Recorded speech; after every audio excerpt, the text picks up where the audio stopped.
Friends अगोदर आपण भाग विक्रीच्या पद्धती पार्ट नंबर 1 डिस्कस केलेला होता। जर तो व्हिडिओ बघितला नसेल तर नक्की बघा, लिंक डिस्क्रिप्शन बॉक्समध्ये दिलेली आहे किंवा तुम्ही आय बटनमध्ये सुद्धा बघू शकता। आज आपण भाग विक्रीच्या पद्धती पार्ट नंबर 2 डिस्कस करणार आहोत। तुम्हाला माहिती आहे कंपनीला पैशाची गरज असते आणि कंपनी हा पैसा कुठून उभारत असते तर कर्जाऊ भांडवलाद्वारे किंवा मालकीच्या भांडवलाद्वारे।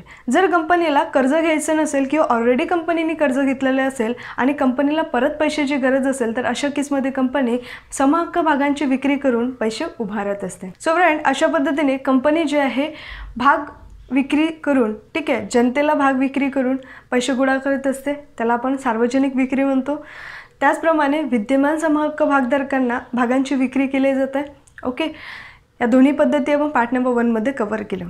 आजच्या या पार्टमध्ये आपण कर्मचाऱ्यांना विद्यमान कर्मचाऱ्यांना भाग विकणे आणि त्याचप्रमाणे खाजगीरित्या भागांची विक्री या दोन पद्धतींवर चर्चा करणार आहोत। सो वळूया आजच्या टॉपिककडे, पण त्याही अगोदर मी प्रोफेसर निशा अकॅडमीमध्ये तुमचं वेलकम फ्रेंड। जर तुम्ही कॉमर्स स्टुडंट असाल आणि चॅनलवर नवीन असाल तर नक्की चॅनल सबस्क्राइब करा, बेल आयकॉन प्रेस करायला विसरू नका फ्रेंड, जेणेकरून येणाऱ्या प्रत्येक व्हिडिओचे नोटिफिकेशन तुम्हाला मिळत राहील। कारण आपली जर्नी 11वी पासून M.Com पर्यंत अशी सुरू राहणार आहे। तुम्ही मला टेलिग्रामवर पण फॉलो करू शकता, लिंक डिस्क्रिप्शन बॉक्समध्ये दिलेली आहे। सो वळूया फ्रेंड्स आजच्या टॉपिककडे। तर विद्यमान कर्मचाऱ्यांना भाग वाटप यानंतरची पद्धत असणार आहे खाजगीरित्या विक्री। ठीक आहे, परत एकदा रिवाइज करूया। भाग विक्रीचे एकूण 4 पद्धती आहे। पहिली आहे सार्वजनिक विक्री, दुसरी आहे विद्यमान समहक्क भागधारकांना विक्री, त्यानंतर आहे विद्यमान कर्मचाऱ्यांना भाग वाटप, त्यानंतर आहे खाजगीरित्या विक्री। सो आपण 2 बघितलं, सार्वजनिक विक्री आणि समहक्क भागधारकांना विद्यमान समहक्क भागधारकांना भाग वाटप। ओके, आज बघणार आपण तिसरी आणि चौथी। सो विद्यमान कर्मचाऱ्यांना भाग वाटप यामध्ये वेगवेगळ्या योजनांद्वारे म्हणजे अशा 4 योजना आहे ज्याच्याद्वारे कंपनी जे आहे कर्मचाऱ्यांना भागांचे वाटप करीत असते। तर पहिली योजना आहे कर्मचारी भाग विकल्प योजना, ज्याला इंग्लिशमध्ये म्हणतात ESOS means employee stock option scheme. Okay, तर यामध्ये कर्मचाऱ्यांना जे विद्यमान कर्मचारी या ठिकाणी लक्षात ठेवा, जे परमनंट कर्मचारी आहे ठीक आहे किंवा संचालक किंवा अधिकारी आहे यांना काय करते कंपनी किंवा मग होल्डिंग कंपनी किंवा सबसिडरी कंपनी भागांचे वाटप करते। या ठिकाणी 2 शब्द तुमच्यासाठी नवीन आहे, ते म्हणजे होल्डिंग कंपनी आणि subsidiary company. So holding company म्हणजे अशी कंपनी जी छोट्या छोट्या कंपन्यांना काय करत असते खरेदी करत असते, ठीक आहे, म्हणजेच होल्ड करत असते, याला म्हणतात होल्डिंग कंपनी। तुम्ही बरेचदा ऐकलं असेल की एक मोठी कंपनी जी आहे अनेक छोट्या कंपन्यांना काय करत असते खरेदी करत असते, त्याला म्हणतात होल्डिंग कंपनी, आणि ज्यांना खरेदी करत असते ठीक आहे त्यांना म्हणतात सबसिडरी कंपनी। ओके, तर अशी ज्या कंपनीज आहे त्या आपल्या कर्मचाऱ्यांना काय करत असते भागांचे वाटप करत असते। का बरं करत असते? कारण कर्मचारी कंपनी सोडून जाऊ नये, कर्मचारी दीर्घकाळ कंपनीमध्ये टिकून राहावा हा कंपनीच्या मागचा उद्देश असतो भाग विक्रीमध्ये, ठीक आहे। आणि कर्मचाऱ्यांना यामध्ये काय फायदा आहे तर कर्मचारी जे आहे त्यांनाही कुठेतरी प्राऊड फील होते की यस आम्ही या कंपनीचे काय आहे मालक आहो। कारण जेव्हा कर्मचारी कंपनीचे भाग खरेदी करतात तेव्हा काय बनतात ते कंपनीचे मालक बनतात, ठीक आहे। जितके भाग ते खरेदी करेल तितके % ते काय बनतात कंपनीचे मालक बनतात। म्हणून त्यांना काम करताना एक फिलिंग येते की यस आम्ही काय आहो या कंपनीचे मालक हो आणि आम्ही काम कोणासाठी करत आहोत आमच्या कंपनीसाठी करत आहोत। तर हे कुठेतरी फिलिंग येते आणि त्यामुळे कर्मचारी जे आहे किंवा अधिकारी संचालक जे आहे ते कंपनी सोडून जात नाही। तर हा बेनिफिट जो आहे कंपनीला होतो की कंपनीला चांगले एम्प्लॉई मिळतात आणि कर्मचाऱ्यांनाही होतं की कर्मचाऱ्यांना काय मिळतात म्हणजे एक फिलिंग मिळते, त्यांना एक प्राऊड फील होते की आम्ही या कंपनीचे ओनर आहोत। ओके, तर अशा पद्धतीने या योजनेमध्ये कर्मचाऱ्यांना काय केले जातात भागांचे वाटप केले जाते। परंतु आता भाग देताना म्हणजे समहक्क भाग कर्मचाऱ्यांना देताना मार्केट प्राईसवर दिला जात नाही। शेअर मार्केटमध्ये त्या शेअरची जेवढी किंमत आहे ठीक आहे त्याच्यापेक्षा कमी किमतीला काय केले जातात कर्मचाऱ्यांना शेअर्स दिले जातात। जर नाही दिले तर कमी किमतीला तर काही मिनिंगच होणार नाही। जेवढ्या किमतीत जनतेला मिळत आहे तेवढ्याच किमतीत कर्मचाऱ्यांनाही मिळत आहे, तर कर्मचारी घेईल का? नाही घेणार। हां, जर कमी दरात मिळत आहे तर डेफिनेटली कर्मचारी काय करेल शेअर्स घेईल। तर या ठिकाणी हाच डिफरन्स लक्षात ठेवा, ठीक आहे, की कर्मचाऱ्यांना काय केलं जाते या ठिकाणी लक्षात ठेवा की कर्मचाऱ्यांना काय केलं जाते कमी किमतीला म्हणजे बाजाराच्या शेअरच्या बाजार किमतीपेक्षा कमी किमतीला काय केलं जातं, शेअर्स दिले जातं. ओके, तरी हे शेअर्स वाटप करताना काही तरतुदी म्हणजेच काही नियम आहे ज्याचं पालन कंपनीला करावं लागतं. ते नियम म्हणजेच कोणते तर बघूया. कंपनी तिच्या कर्मचाऱ्यांना प्रत्यक्ष म्हणजे दुसरा शब्द आहे त्याला थेट, ओके, म्हणजे डायरेक्ट किंवा कर्मचारी कल्याण संस्थेद्वारे भाग वाटप करते. म्हणजे कंपनी जी आहे कर्मचाऱ्यांना भागांचे वाटप डायरेक्टली करू शकते किंवा मग कर्मचारी कल्याण संस्थेद्वारे करू शकते. त्यानंतर वाटप केलेल्या भागांचे मूल्य बाजार मूल्यापेक्षा कमी असते. मी आत्ताच सांगितलं तुम्हाला की जेही भाग या योजनेच्या अंतर्गत कर्मचाऱ्यांना दिले जातात त्यांचे मूल्य जे असते, किंमत जी असते ही काय असते, बाजार मूल्यापेक्षा कमी असते. सपोज एका शेअरची किंमत बाजारामध्ये म्हणजे शेअर मार्केटमध्ये 1000 रुपये असेल, ठीक आहे, तर यांना काय केलं जातं की 500 रुपयात 400 रुपयात एक शेअर्स दिला जातो, म्हणजे बाजार मूल्यापेक्षा कमी. त्यानंतर कर्मचाऱ्यांसाठी प्रत्ययोजन त्याला म्हणतात वेस्टिंग, ठीक आहे, वेस्टिंग टाईम. प्रत्ययोजन कालावधी 1 वर्षाचा असतो. म्हणजे या ठिकाणी 1 वर्षाचा कालावधी दिलेला असतो कंपनीद्वारे कर्मचाऱ्यांना की तुम्ही हे 1 वर्षामध्ये शेअर्स खरेदी करा. ओके, ज्यांनी केलं आहे ते ठीक आहे, त्यांना मिळत असतात कमी दरात, ज्यांनी नाही केले ते त्यांना नाही मिळत. ओके, त्यानंतर सामान्यतः कंपनी तिच्या किमान धारण कालावधी निश्चित करते. किमान धारण कालावधी म्हणजेच काय तर इंग्लिशमध्ये त्याला म्हणतात लॉक इन पिरियड. काय म्हणतात, लॉक इन पिरियड. म्हणजेच या पिरियडमध्ये जे कर्मचारी आहे ते आपले भाग विकू शकत नाही.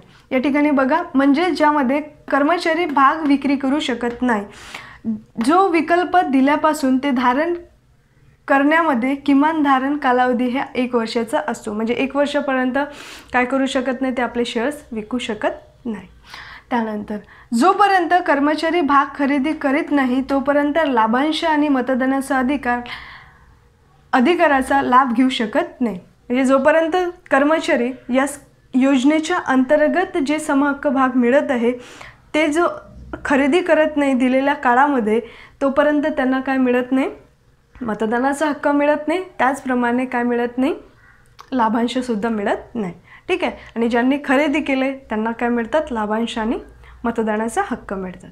ओके, त्यानंतर बघूया, या प्रकारचे भाग वाटप करण्यापूर्वी कंपनीला विशेष ठरावाद्वारे भाग धारकांच्या सभेत मंजुरी घ्यावी लागते.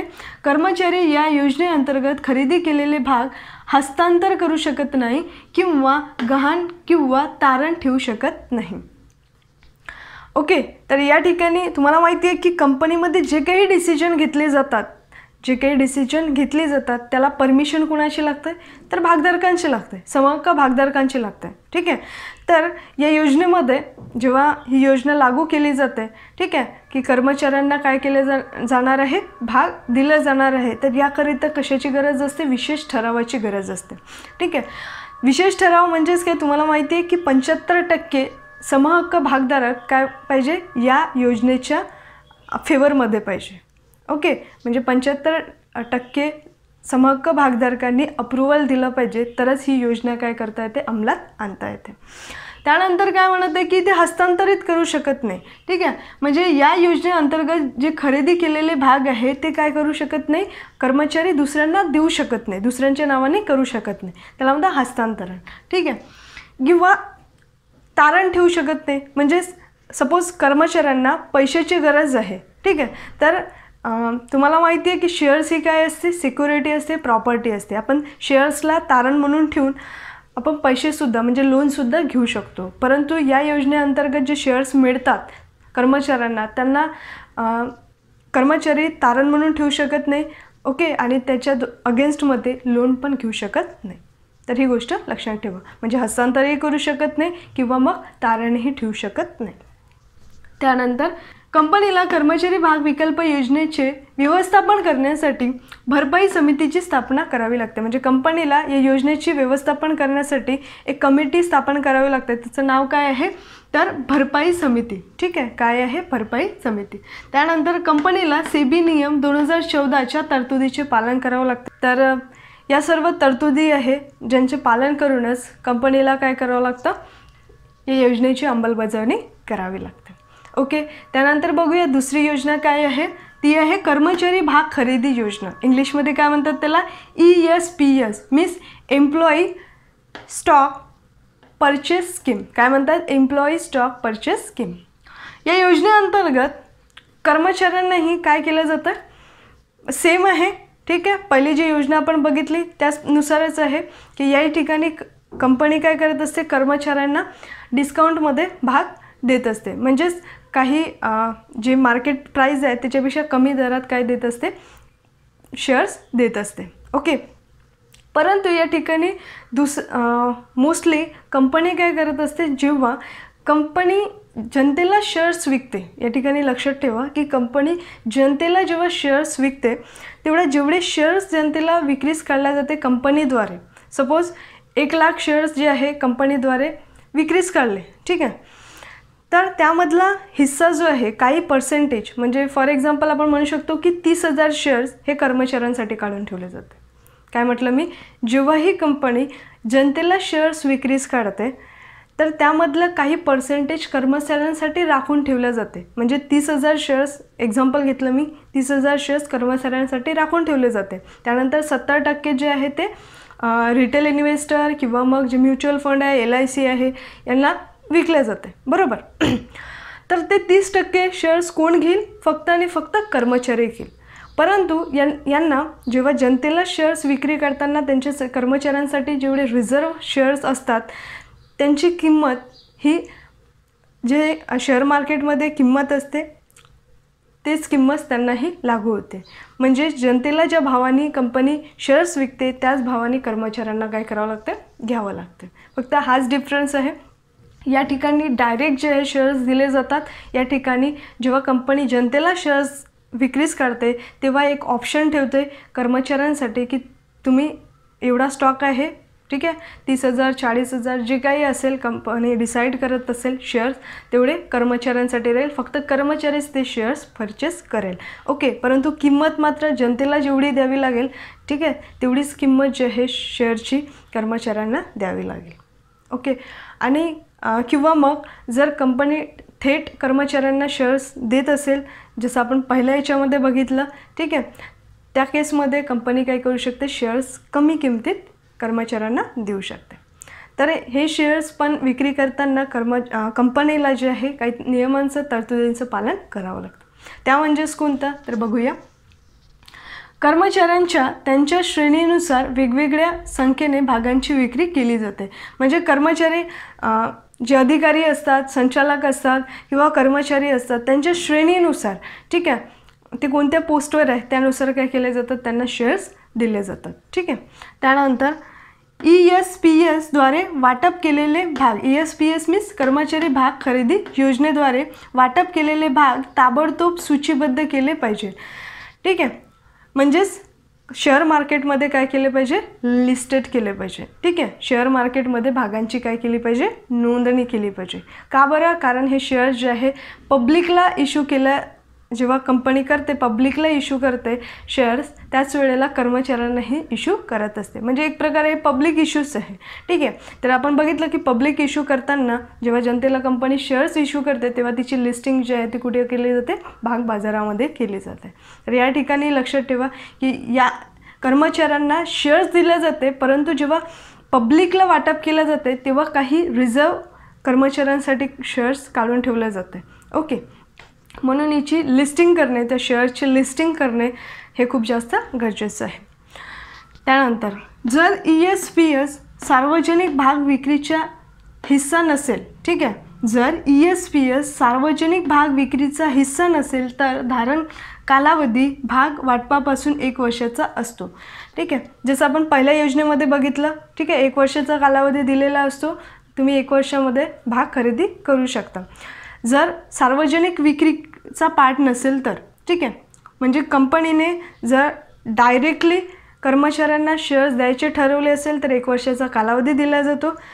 किंवा जर ही सार्वजनिक विक्री असेल तर या केसमध्ये जेव्हा जनतेला शेअर्स विक्रीस काढल्या जाते तेव्हा कर्मचाऱ्यांनाही त्याच भावाने शेअर्स दिले जाते.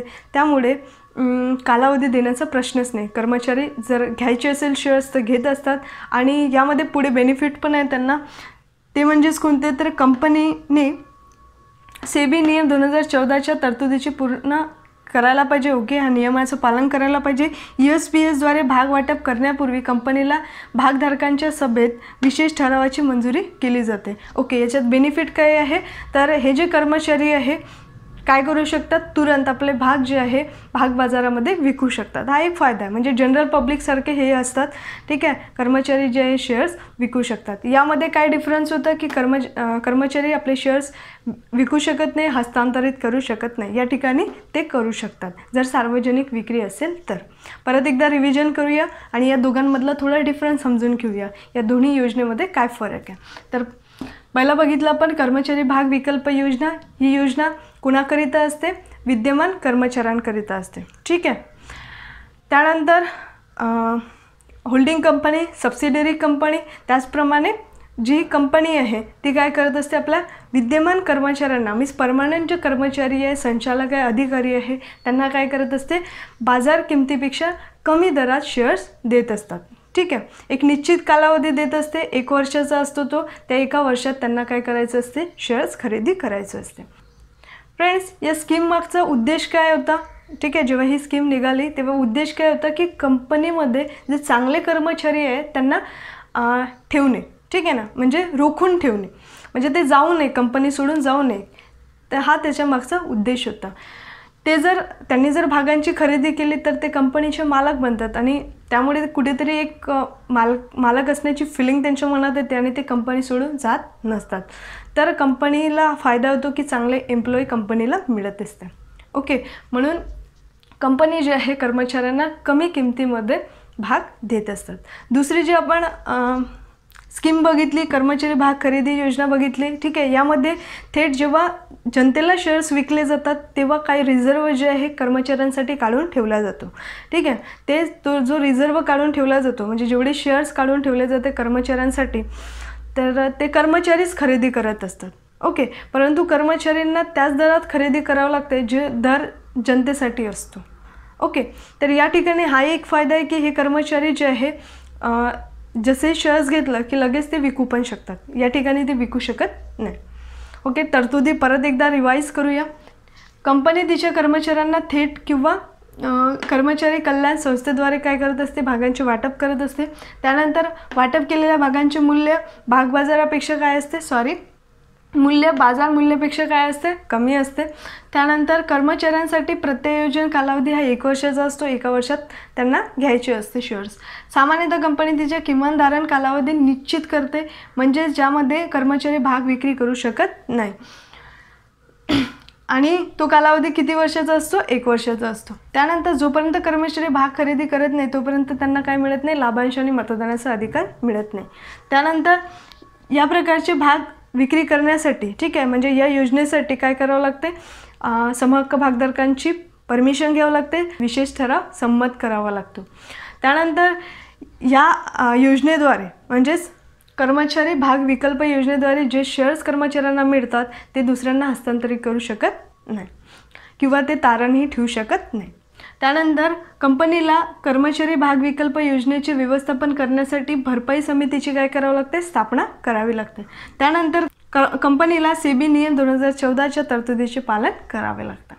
ओके, त्यानंतर कर्मचारी भाग खरेदी योजना यामधल्या तरतुदी आपण बघितल्या, ठीक आहे. कोणकोणत्या होत्या, कर्मचाऱ्यांच्या त्यांच्या श्रेणीनुसार वेगवेगळ्या संख्येच्या भागांची विक्री केली जाते.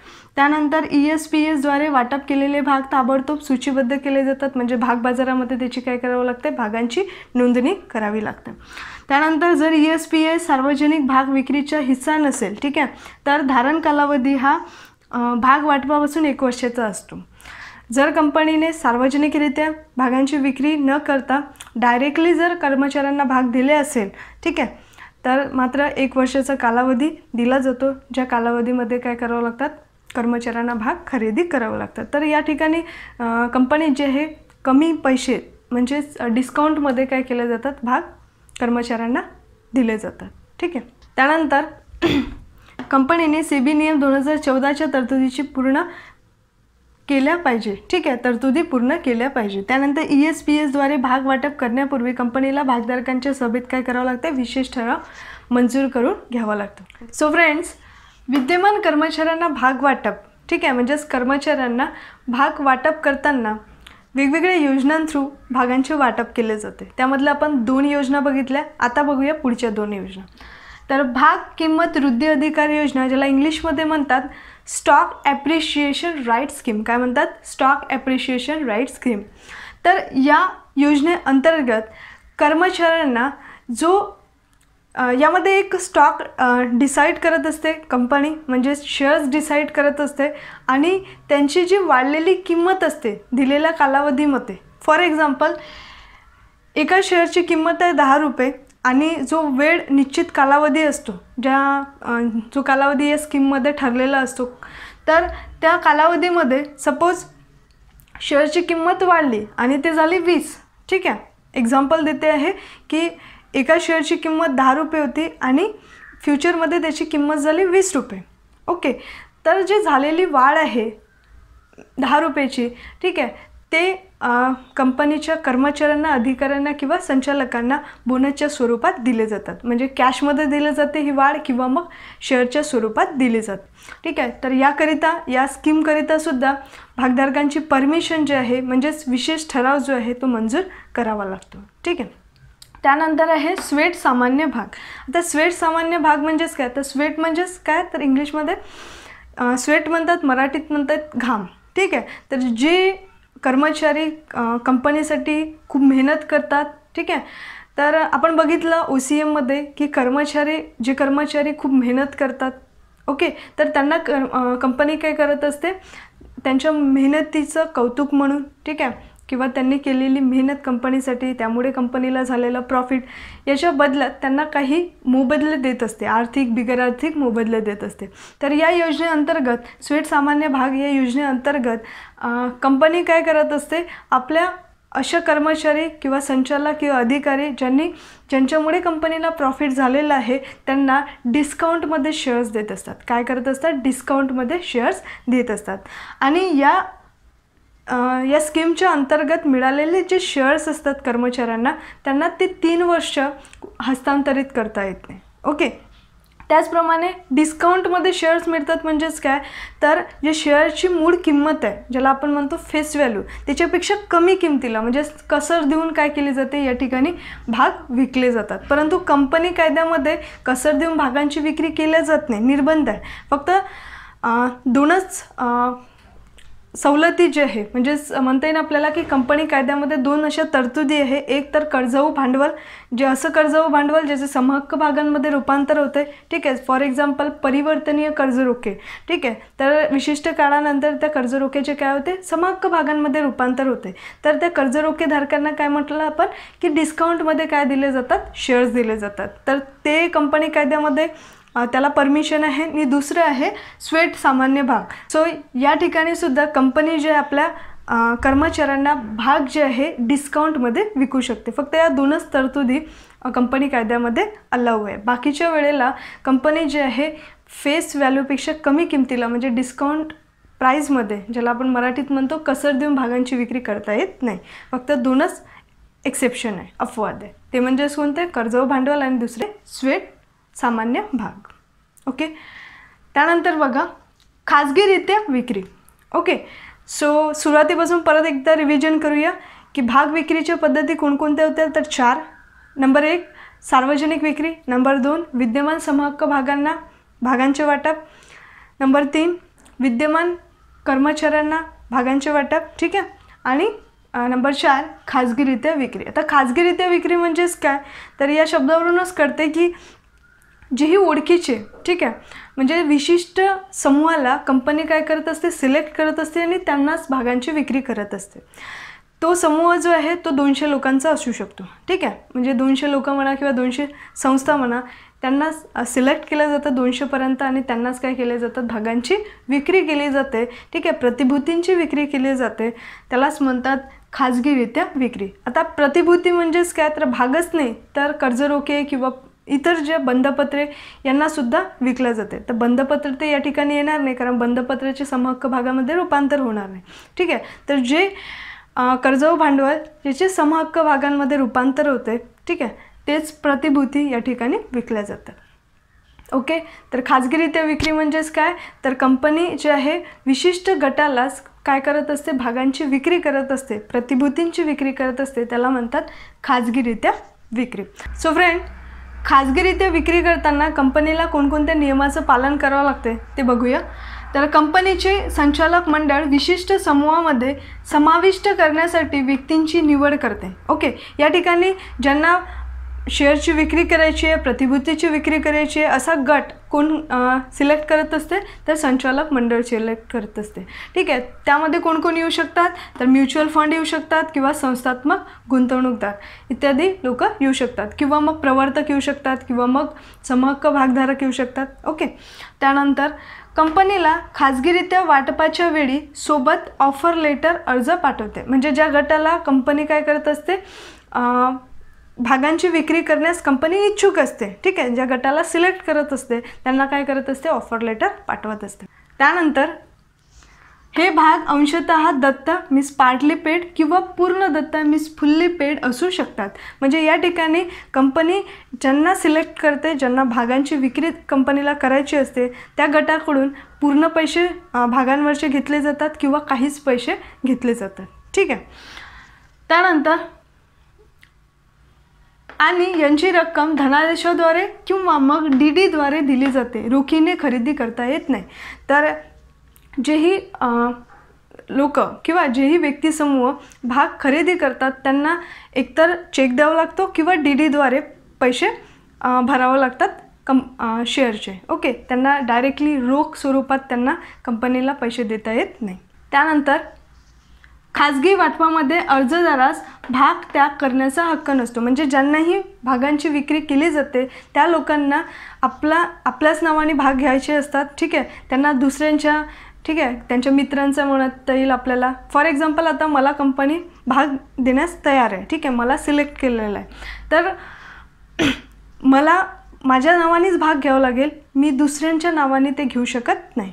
ठीक आहे, माझ्या मित्रांच्या म्हणा किंवा मग नातेवाईकांच्या किंवा ओळखीच्या लोकांना मी माझ्या हक्काचे शेअर्स देऊ शकत नाही. त्यानंतर खाजगी वाटपामध्ये अर्जदारास भाग त्याग करण्याचा हक्क नसतो. याप्रमाणेच भाग वाटप करण्यासाठी कंपनीला भागधारकांच्या सभेत विशेष ठराव मंजूर करून घ्यावा लागतो. आत्तापर्यंत आपण जेवढेही बघितलं, ठीक आहे, विद्यमान कर्मचाऱ्यांना भाग वाटप आणि खाजगीरित्या भाग वाटप याकरिता कशाची गरज असते, प्रत्येक योजनेमध्ये आपण बघितलं की विशेष ठरावाची गरज असते. खाजगीरित्या पण विक्री करायची असेल तर विशेष ठरावाची गरज असते. म्हणजेच 75% सभासदांची परमिशन याकरिता आवश्यक असते. तर या ठिकाणी हक्क त्याग पण करता येत नाही. म्हणजेच ज्यांना कंपनी भाग देण्यास इच्छुक आहे अशा व्यक्ती समूहाला आपल्याच नावाने भाग घ्यावा लागतात, त्यांना दुसऱ्यांच्या नावाने घेता येत नाही. ओके, त्यानंतर कंपनी खाजगीरित्या वाटप पुढील 2 प्रकारे करू शकते. एक आहे हक्क भाग. म्हणजेच काय, तर आपल्याला माहिती आहे की जे विद्यमान समहक्क भागधारक असतात, ठीक आहे, त्यांना जेव्हा कंपनी काय करत असते, भाग देऊ करत असते, त्यालाच म्हणतात हक्क भाग. ओके, म्हणजे आधी हक्क बाहेरच्यांना न देता विद्यमान समहक्क भागधारकांना दिला जातो, त्याला म्हणतात हक्क भाग. त्यानंतर आहे अग्रहक्क पद्धतीने वाटप. आता अग्रहक्क पद्धतीने वाटप म्हणजेच काय, तर यामध्ये व्यक्ती सिलेक्ट केल्या जातात संचालक मंडळाद्वारे. त्यानंतर त्यांना काय केलं जाते, भाग दिले जातात. ठीक आहे, तर त्या व्यक्ती कोण कोण असू शकतात, प्रवर्तक असू शकतात, संचालक असू शकतात, समहक्क भागधारक असू शकतात. ठीक आहे, तर यांना काय केलं जाते, सिलेक्ट केलं जाते. ठीक आहे, किती लोकांना भाग विक्रीस करायची आहे आणि त्यांना काय केले जाते, अशा विशिष्ट लोकांनाच भाग दिले जातात, आधी दिले जातात, म्हणून त्याला अग्रहक्क म्हणतात. म्हणजे ज्यांना विशिष्ट लोकांना जेव्हा आधी भागांचे किंवा प्रतिभूतींचे वाटप केले जातात तर त्यांना काय म्हणतात, हक्क अग्रहक्क पद्धतीने वाटप. तर या ठिकाणी सुद्धा परमिशनची गरज असते समहक्क भागधारकांची. ओके, म्हणजे विशेष ठराव या ठिकाणी मंजूर करावा लागतो. सो अशा पद्धतीने समजायला थोडंसं कठीण होतं, बट स्टील सतत प्रॅक्टिसने तुम्हाला कळेल. ठीक आहे, म्हणजे चारही जर आपण आहे तर 4च पद्धती, परंतु ते इतक्या डीपमध्ये आहे की थोडं समजायला अवघड जातं. ठीक आहे, परंतु प्रॅक्टिस करा, समजेल. ओके, परत एकदा रिवाईज करूया. बघितलं होतं आपण भाग किंमत वृद्धी अधिकार योजना. तर भाग वृद्धी भाग किंमत वृद्धी अधिकार योजना म्हणजेच काय, ते या नावातच बघा वृद्धी. ठीक आहे, भाग किंमत वृद्धी म्हणजेच भागांच्या किमतीत जर वृद्धी झाली असेल तर तो जो पैसा आहे, जितकी वाढ झाली असेल भागांच्या किमतीत, ठीक आहे, ते भाग ऑलरेडी ठरलेले असतात. तर त्यांच्यामध्ये जेवढीही वाढ होईल ते कॅशच्या स्वरूपात किंवा मग भागांच्या स्वरूपात, आणि भाग पण फ्री असतात. ठीक आहे, भागांच्या स्वरूपात दिली जाते. त्यानंतर स्वेट सामान्य भाग, जे लोक खूप मेहनत करतात, ज्यांच्यामुळे कंपनीला बेनिफिट झालं असते, असे कर्मचारी, असे अधिकारी किंवा संचालक यांना काय केले जाते, डिस्काउंटमध्ये भाग दिले जातात. ठीक आहे, यांना 3 वर्षापर्यंत लॉग इन पिरियड असतो, त्यांना हस्तांतरित भाग करता येत नाही. ठीक आहे, 3 वर्षापर्यंत. त्यानंतर खाजगीरित्या विक्री म्हणजेच काय, तर कंपनी जे आहे विशिष्ट म्हणजे 200पर्यंतच्या जो विशिष्ट गट आहे त्याला सिलेक्ट करतात. ठीक आहे, त्याच्यामध्ये कोण कोण असू शकतात, म्युच्युअल फंड संस्था, म्युच्युअल फंड किंवा संस्थात्मक गुंतवणूकदार असू शकतात, किंवा प्रवर्तक असू शकतात, किंवा मग आत्ताच बघितलं आपण. ठीक आहे, समहक्क भागधारक असू शकतात. म्हणजे गट सिलेक्ट केला जातो आणि त्यांनाच काय केली जाते, विक्री केली जाते. म्हणजेच ओळखीच्या लोकांना विक्री केली जाते, त्यालाच म्हणतात खाजगीरित्या विक्री. ओके, खाजगीरित्या विक्री करण्याच्या 2 पद्धती आहेत, त्या म्हणजेच कोणत्या, तर हक्क भाग आणि दुसरं आहे अग्रहक्क पद्धतीने वाटप. ओके, सो फ्रेंड, अशा पद्धतीने आजचा आपला टॉपिक इथेच संपलेला आहे. परत भेटूया एका नवीन टॉपिकसोबत. तोपर्यंत खुश राहा, अभ्यास करत राहा, दुसऱ्यांना मदत करत राहा आणि बघत राहा friend Nisha academy. Thank you friend, thanks for watching.